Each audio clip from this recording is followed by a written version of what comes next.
Welcome to my channel. I'm just Eden, and you're here because you love lifestyle and travel, and I'm here to help you.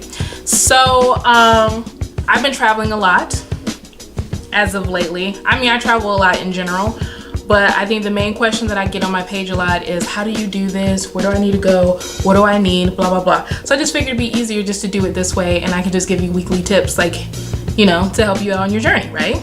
All right, cool. So let's start out with some basics. Why do I love to travel? I love to travel because, one, I can run away from my problems, even though they're still gonna be there when I get back. No. I like traveling because I love the experience of things. I love culture, and I've grown up that way. Thankfully, my parents, they both met in the military and the army, so they were traveling before I came about, and then they were traveling after I came about. I'm a North Carolina native, and then after I was born, we moved to Germany. Then I came back, I spoke it fluently. Then when you get back to North Carolina and you're like the only little black girl speaking it, not many people know. Then left there when I was about 10, 11 and moved to Honolulu, Hawaii. And from there, island hopped and all that. And then I left Hawaii when I was 14 and came to Maryland. I was running around my friends and all that stuff. And then as an adult, I just live for traveling. What do you need to get it together? First of all, some of the questions are, a lot of people will ask, like, you know, where do I go? What do I need? Now, are you doing domestic or if you're doing international? Let's talk about domestic for a second, because that one is really slept on. And I actually just started traveling more domestically outside of the East Coast area, and of course like the West Coast, which I was only in California for that one. Don't be a snob on domestic travel, because the US actually has some really, really good gems. I did over the summer a cross-country road trip where I flew to California and we drove from California to Florida with 2 children. We could talk about that as well. It was really beautiful. And I ended up seeing a lot of things that I did not think I was going to like really appreciate. Now we're talking about international traveling. First and foremost, baby, you need your passport. You need your passport to get up, down, around, and over, okay? The thing about passports, especially that I notice now, especially with black travel, is, and I can only speak for black travel because I'm a black person who loves to travel, is people are more like psyched about the stamp than they are about the actual place in the country that they're going to. I'm the type of person where I like to get up and go, which meaning like I don't check bags unless it's absolutely positively I need to check a bag. I just did a Southern Europe tour when I just went to Italy, Spain, and Portugal. I ain't checked no bags. I had 2 carry-ons and I went to 3 different countries with 2 carry-ons because I don't play those reindeer games. So because of that,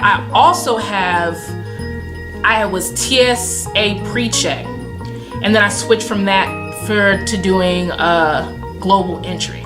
Let me tell you something. If you are a person like me who does a lot of international travel, do not waste your money on just the TSA pre-check. Do the global entry instead, because then TSA pre-check is included in that. What global entry is just basically when you're coming back into the US, it makes it easier for you to go through US customs instead of just actually going through this long ass line and just being like, I'm tired, I've been on like a 12-hour flight, now I gotta go through there.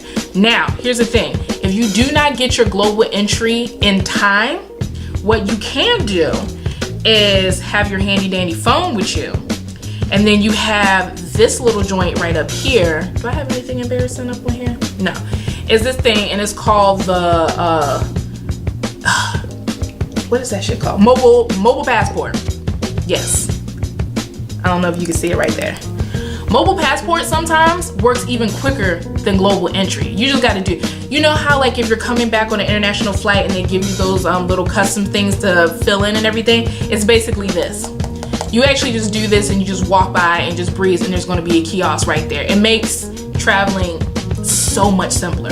I'm actually looking into getting Fast Track 2, which is basically the TSA pre-check but the UK edition. But you either have to have lived there for a certain amount of time with your visa, or you have to have visited at least 4 times within the year. Those are the easiest things that I can just tell you just to begin on your journey. of traveling, get your passport. Oh, and for the passport snobs, when you're in Southern Europe, they really don't be checking your stuff like that. So I didn't get any stamps in Italy, didn't get any stamps in Spain, nor did we get any in Portugal. I'm not sure. I don't think we did get anything in Portugal, but definitely on our way back, because we went through, no. Going there, we definitely got the stamp in Iceland. And then on the way back, I think we got a stamp. They just asked us in customs where we were coming from. And sometimes I don't like people in my business, so I say what I want to say, you know. But yeah, for the most part, yeah, stamp it up. That's just for you stamp snobs, if I'm being frank with it. I think this is going to be a short ass video because I really don't know what else to say to you. If you're interested in traveling, just go. You know what I'm saying? But if we're talking about international travel for right now, actually, please get your passport. Also, which I will talk in another video. I feel like if you're going to do international travel, I say start a little small before you go big. Especially like if you want to go somewhere like Asia. Asia, you need like visas.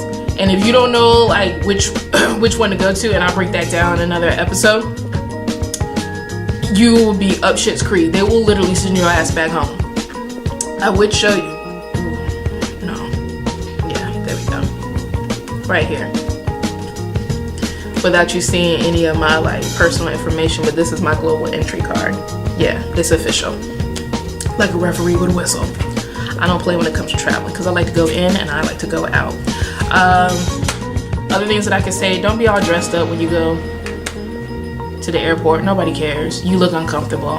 But yeah, so for the most part, get your passport.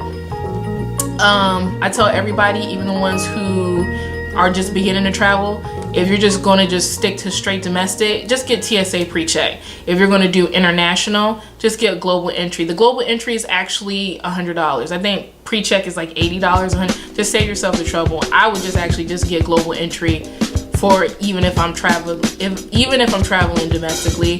There's no telling what can happen. I might take an international flight somewhere, so it's just better just to get global entry anyway, pay the $100. Oh, here's the thing to remember too. They approve you at their will. So there might be a chance where, I don't know, maybe you did some dumb shit back in the day and they're like, no, we don't approve you for this. You do not get your $100 back. Yes, I know, US government is funny like that, but that's exactly what happens. So, I mean, make sure like your bills, your tickets, child support, everything is paid for because they will deny you. I did not get denied because I have nothing to hide. So do that, and I will see you next time, and we'll talk about something else. I don't know, maybe some great places to travel if you're a beginner. How about that? All right, I think that's a good one. We're going to end on that now. Peace, everybody.